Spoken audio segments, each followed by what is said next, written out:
학부를 졸업하고 신대원을 바로 들어갈 수 있었는데 1년을 휴학을 했습니다.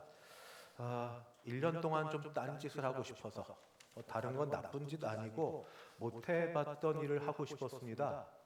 그 중에 하나가 주일에 또 학부 때 전도사는 아니었지만 교회 매여서 교회 사역을 교사로 열심히 했는데 다른 교회는 예배를 어떻게 드리나, 소위 잘 알려진 유명한 교회는 어떻게 생겼나, 거기는 어떤 식인가 하고 매 주일마다 예배당을 찾아 예배를 드려보는 일들을 좀 했고, 그리고 그때 제가 사는 곳이 송파 가락동인데 거길 지나가려면 잠실을 지나갑니다. 그때 잠실역 근처에 롯데월드가 있고 롯데월드 밑에 석촌호수가 있는데, 비록 전도사로 아직 사역 시작하지는 않았지만 그래도 전도는 해야겠다 싶어서 매주는 아닙니다. 그러나 애써서 전도하려고 석촌호수의 개인 전도를 시작했습니다. 시작하는 중에 몇 주에 매번은 아니지만 전도하다 보니까 만나는 사람들이 있습니다. 매번 똑같은 건 아닌데 그분들은 두 분이고 저는 한 사람입니다. 늘 성경책을 지금이야 어플로 갖고 다니니까 괜찮지만 그때 성경책 끼고 다닐 때니까 저도 성경책 찬송가 끼고 있었고 그분들도 끼고 있고, 그러니까 서로 도니까 서로 부딪히고 은근히 경쟁 또는 어떤 일인가 호기심이 있다가 드디어 어떻게 됐는지 잘 기억이 안 나는데 황야의 무법자처럼 서로 마주쳤고 서로 정체를 확인하며 어떤 일을 하고 있는가 서로 물어보게 되었는데, 제가 보니까 이단이었습니다. 이단인데 재미있는 건 그들도 성경책을 갖고 있고 저한테 제가 이거저거 따져 물으니까 성경책을 탁 피는 거예요. 근데 성경책에 이렇게 줄 가 있는 것 거기 있고, 구약에 뭐 이사야서 같은데 거기 밑줄 거 있고 밑줄 거 있는 것을 저보고 읽으라고, 이런 것에 근거해서 자신들은 전도한다고. 제가 그때 읽어도 뭐 성경에 대한 지식이 뭐 지금보다 더 그때 부족하니까 잘 이해하지 못할 수도 있지만 아무리 읽어도 문맥상 안 맞는 겁니다. 그런데도 불구하고 그분들은 그걸 자신 있게 저한테 전도하는 근거로 제시를 하고 본인들이 믿는 신앙의 도리라고 하면서 얘기하길래 나는 안 맞는다고 하니까 제안을 합니다. 우리 젊은 사람끼리 진리를 알기 위해서 다시 또 만나자고. 제가 왜 만납니까? 그냥 거기 안 만나고 지내면서 그 다음부터 고민은 생겼습니다. 동일한 성경, 같은 성경을 보는데 이렇게 다르게 성경을 볼 수 있구나.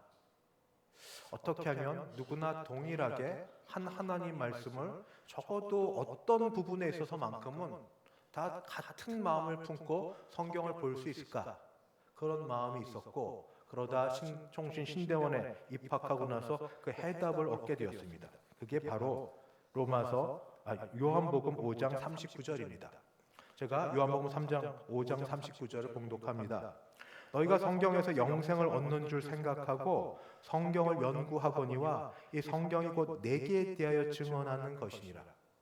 성경은 신구약 66권은 도덕 교과서가 아니고 윤리책이 아니고 역사가 있지만 역사책도 아니고 또 이것저것 이야기가 많이 있지만 이야기도 아니고 문학에 대한 시가 있고 또 그런 표현들이 많은 문학책도 아니고 성경은 예수님에 대한 책입니다.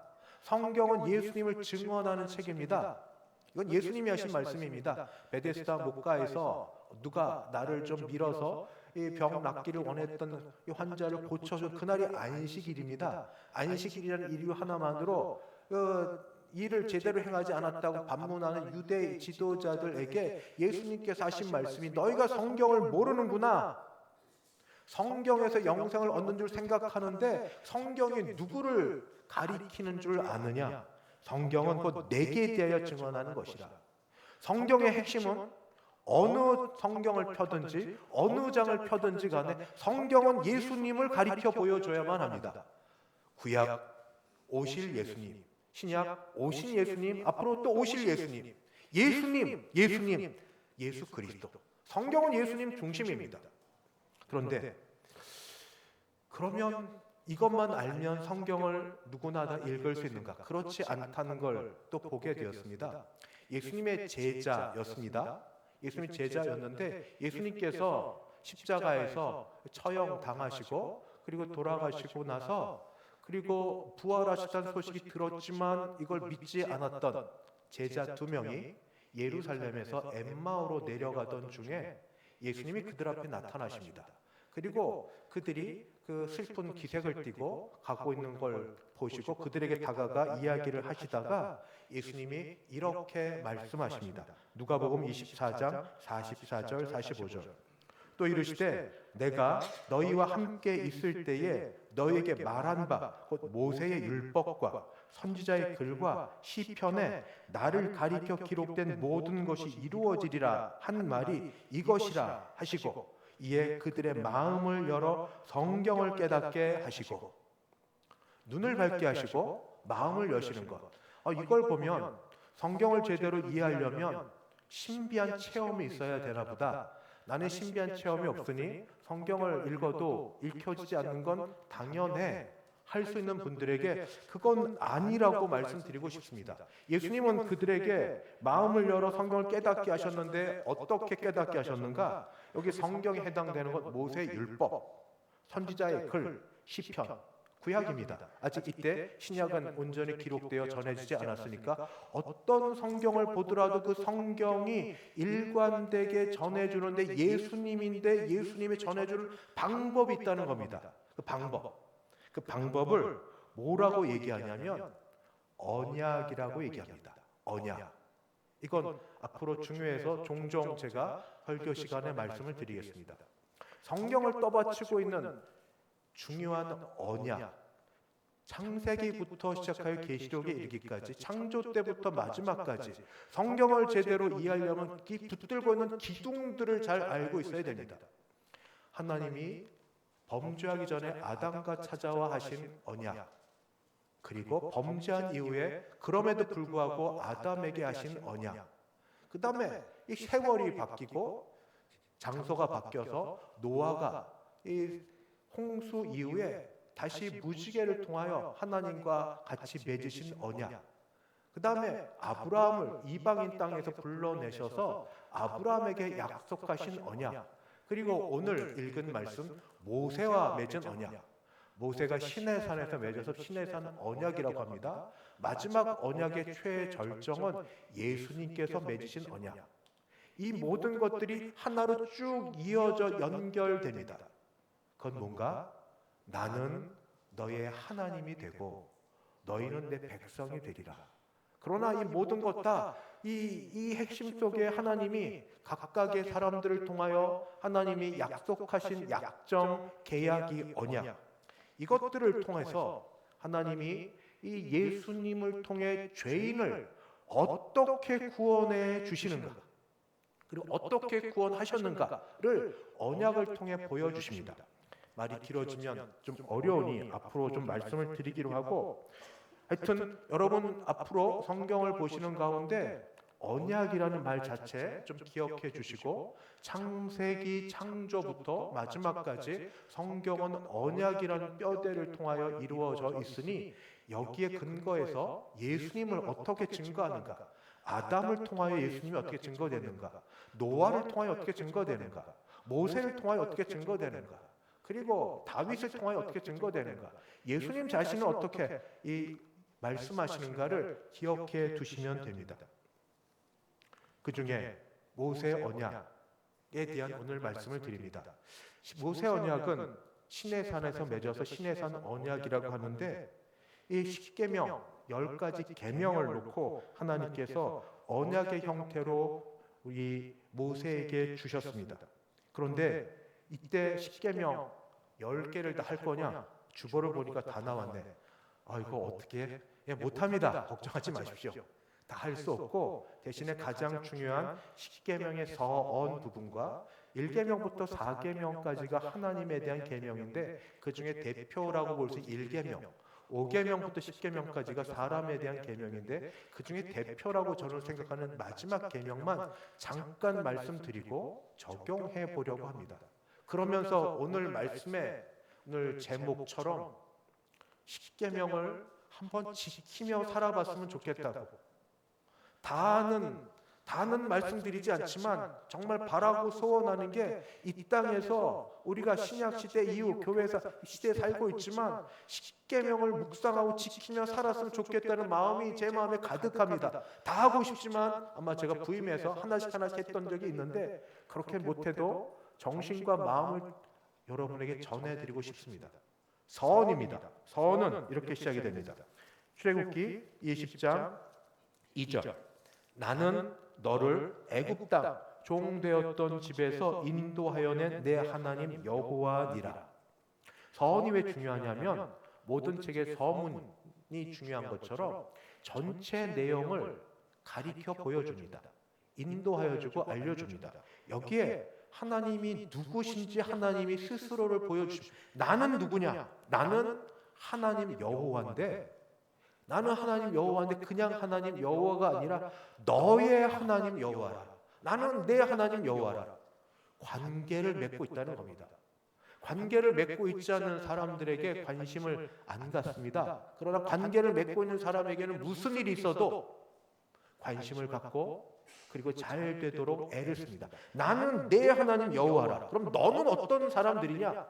여기 이스라엘 백성들의 형편을 이야기하면 너는 애굽 땅에서 종되었던 노예살이하던 사람들이다. 이게 서원에서 나오는 겁니다. 나는 너를 애굽 땅 종되었던 집에서 인도하여 낸 내 하나님 여호와라. 나와 너의 관계가 이런 관계가 있다. 우리가 남에게 자그만 호의를 받아도 고맙고 감사합니다. 혹 내가 하지 못한 일을 대신해 준다든지 또는 빚을 졌을 때 빚을 탕감해 준다든지 뭐 도움을 준다든지 무엇이든 하여튼 도와주면 고맙고 감사하죠. 이스라엘 백성 노예 생활했습니다. 종살이 했습니다. 근데 그런 종살이하던 이스라엘 백성을 하나님께서 구원해 주시는데 그들에게 받은 것 하나도 없습니다. 조건 없이 그들을 구원해 내셨습니다. 출애굽기 19장에 의하면 독수리가 날개로 그들을 업어 나른 것처럼 그렇게 구원해 주셨습니다. 이유는 딱 하나, 사랑하니까. 하나님의 소유, 하나님의 백성이 되게 하시려는 하나님의 말씀이 있어서 이건 언약부터 이어갑니다. 그들은 아브라함의 자손이니까. 하나님이 약속하신 것을 사람은 잊어버려도 하나님은 지키십니다. 중대한 이러한 많은 사람이 되도록 이 애굽 땅에 있는 사람들을 이끌어내실 것을 약속하신 하나님이 이끌어내시면서 나는 누구냐? 나는 너와 무관한 그런 존재가 아니라 너의 하나님 여호와고 너는 어떤 존재냐 하면 애굽 땅에 종되었던 그런 존재인데 그런 너희를 애굽 땅에서부터 이끌어내는 나는 너의 하나님 여호와라. 여러분 하나님과 관계 있으세요? 하나님과 여러분 아무 관계 없으시면 이 자리 그냥 문화 행사처럼 또는 사람들과 교제가 좋아서 자리에 있으십니다. 안 그렇게 되길 바랍니다. 성령께서 우리 마음에 역사하사 아빠, 아버지 비록 죄를 짓고 넘어지고 신앙생활 잘 못하는 형편이었을지라도 죄의식 가운데 죄책감 때문에 교회에 나오는 게 부끄럽고 마음에 찔릴지라도 그래도 정시에서 못 나오죠. 꾸역꾸역 뒤에 나와 뒤에 숨을지라도 아무리 부인하고 부인해도 부인할 수 없는 하나님은 살아계시고 그 하나님이 예수 그리스도를 통하여 내게 아빠, 아버지 되어 주신다는 확신과 그 관계 속에 있게 되길 바랍니다. 이게 없으면 우리는 정말 아무것도 아닌 존재입니다. 이러한 자에게 하나님께서 1에서 4계명 중에 대표인 첫째 계명을 가르쳐 주십니다. 출애굽기 제20장 3절입니다. 너는 나 외에는 다른 신들을 내게 두지 말라. 내게 내 앞에 또는 나와 병행해서 신들을 두지 말라. 이게 이스라엘 백성을 향한 하나님의 마음이시고 명령이십니다. 왜 이런 말을 하는가? 처음 드렸던 것처럼 관계가 없으면 무슨 일을 해도 괜찮습니다. 그런 관계가 있으면 그는 사람이 달라집니다. 연인 관계에 있던 남녀 청춘이든지 또는 부부 관계에 있던 부부 가운데 같이 걸어가고 있다가 갑자기 그냥 남성 위주로 이야기해서 이해하십시오. 남성들이 주로 그렇게 하니까 갑자기 나 옆에 있던 이 연애하던 연인 여성 말고 아내 말고 더 눈에 확 띄게 아름다운 여성이 오는 걸 보고 본능적으로 눈이 확 돌아갑니다. 남성의 눈은 그 여성에게 향해졌지만 여성 옆에 있던 연인과 아내의 눈은 남편을 쫓아갑니다. 그리고 나서 다음에 얘기하죠. 어떻게 네 앞에서 그렇게 볼 수 있어? 어떻게 내가 눈을 부릅뜨고 있는데 그렇게 볼 수 있어? 그때 핑계대고 변명해야죠. 제대로 된 관계라. 그게 아니라. 근데 어떻게 이런 말을 할 수 있습니까? 그 아내가 또는 그 지금 연인 관계에 있는 그 여자분이 남자와 또는 남편과 관계가 있으니까 그 관계는 사랑하니까. 사랑은 뺏기는 게 아닙니다. 사랑은 그냥 같이 공유하는 게 아닙니다. 이 계명이 그래서 하나님이 나는 질투하는 하나님이라고. 오죽하면 나는 질투하는 하나님은 하나님의 영광과 하나님의 사랑과 하나님의 우리를 향한 사랑 그리고 우리가 하나님의 사랑을 빼앗기기를 원치 않으십니다. 나한테 그런 우상 없어요. 집에 가면 그런 우상 없겠죠. 그런데 요즘은 눈에 보이는 우상이 아니라 눈에 보이지 않는 우상이 더 큽니다. 가장 대표가 돈입니다. 신약 성경 예수님께서 그렇게 많이 말씀하신 것처럼 만몬이죠. 돈, 부하고자 하는 것. 돈이면 되죠. 귀신도 배부르고 때깔 좋으면 된다 이런 말까지 가면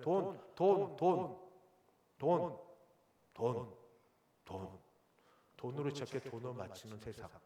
돈 되는 일이라면 부부관계도 부모 자녀 사이도 다 무시하고 그저 돈. 또 하나 있습니다. 성공.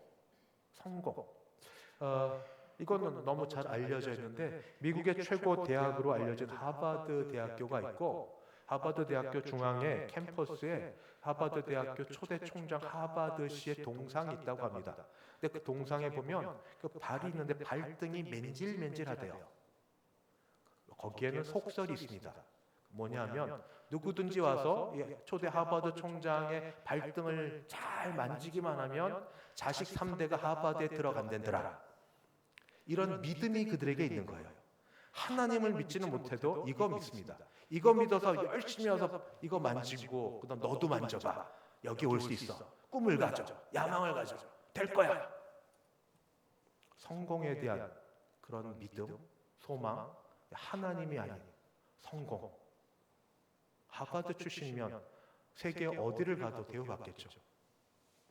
여러분은 하나님과 견주어서 비교해서 어떤 것과도 하나님과 영광 가운데 내주지 않을 그럴 것들 있으십니까? 함께 있을 때 말고 예의 갖추고 정식으로 있을 때 말고 혼자 있을 때 시간 지나 있을 때 그게 무엇이든 좀 이따 탐심에 대한 말과도 연관됩니다.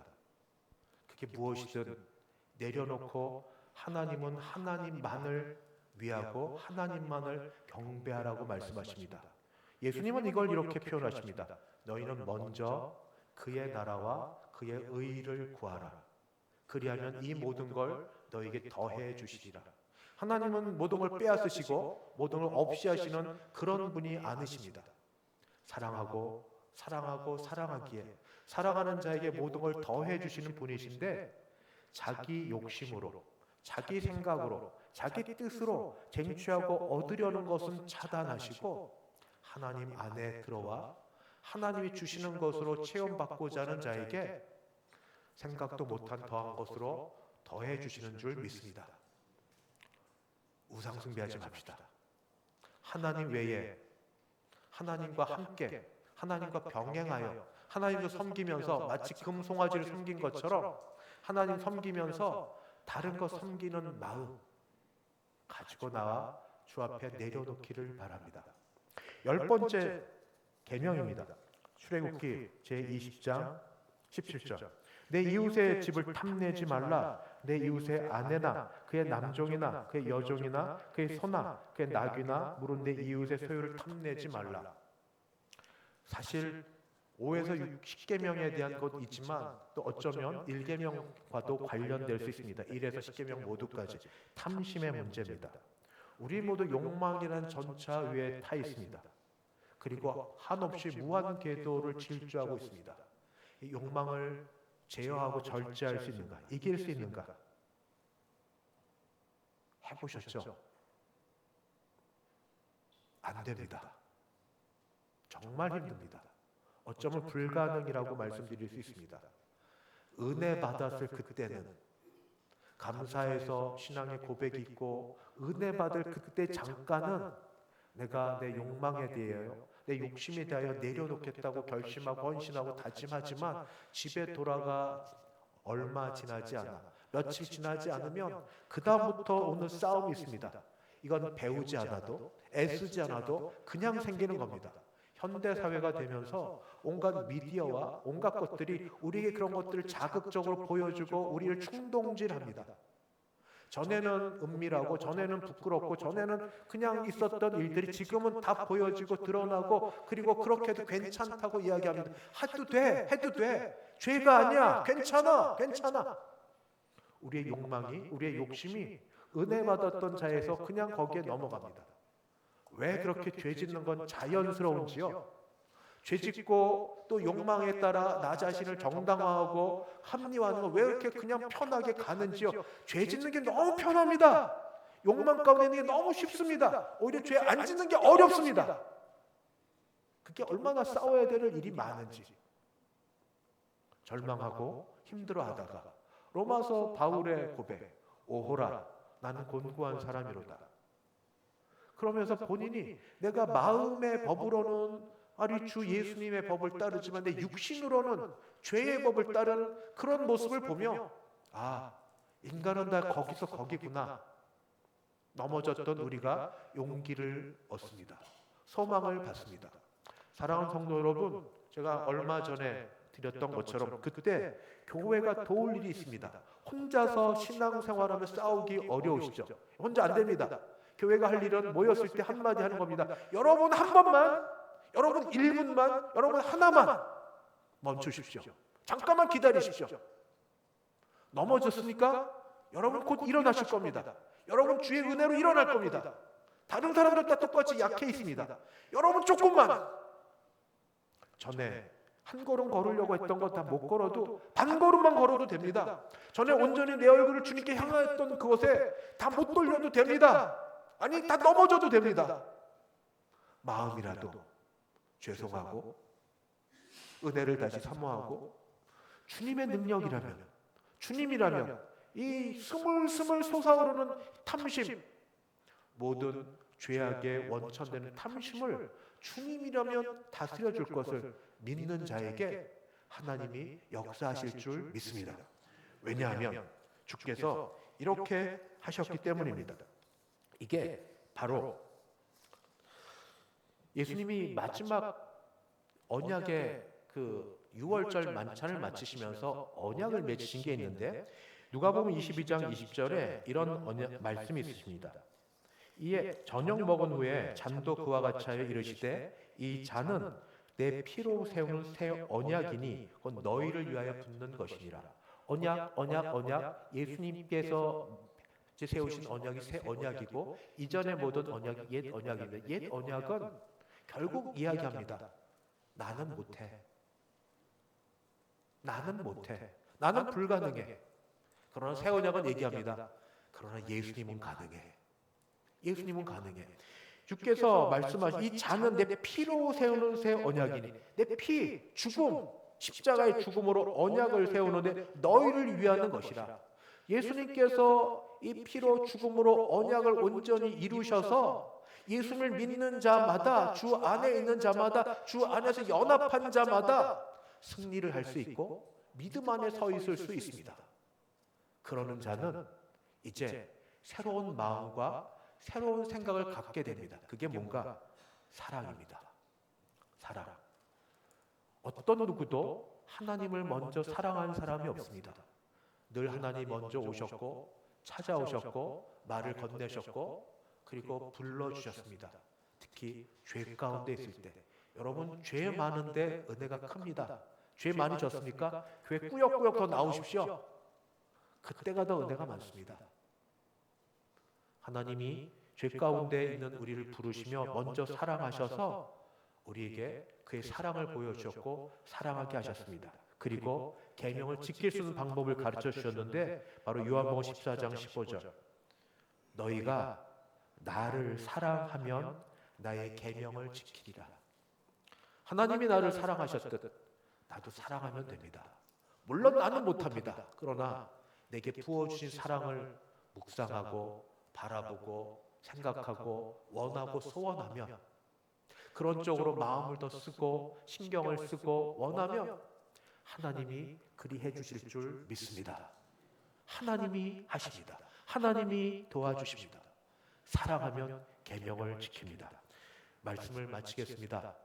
십계명 구원 얻기 위해 우리가 지키는 것 아닙니다. 하나님이 사랑하사 하나님의 백성된 자들이 적어도 이 정도는 살으라고 기준을 정해주시고 이렇게 살면 기뻐하시겠다고 주신 말씀입니다. 구약에 있는 거니까 지금 뭐가 필요했어요? 아니요. 여전히 필요합니다. 지켜야 되고 우리 붙들어야 될 십계명. 이번 한 주 내내 제가 주보 가운데 십계명에 대해 간단하게 각각을 설명하기에 너무 길어서 두세 줄만 간단히 요약했는데 아니어도 됩니다. 여러분 유튜브 잘 보시잖아요. 원하시는 것 찾아서 보시잖아요. 건강하게 십계명, 일계명, 십계명 찾으시면 다 있습니다. 원하면 됩니다. 문제는 원하지 않으시죠.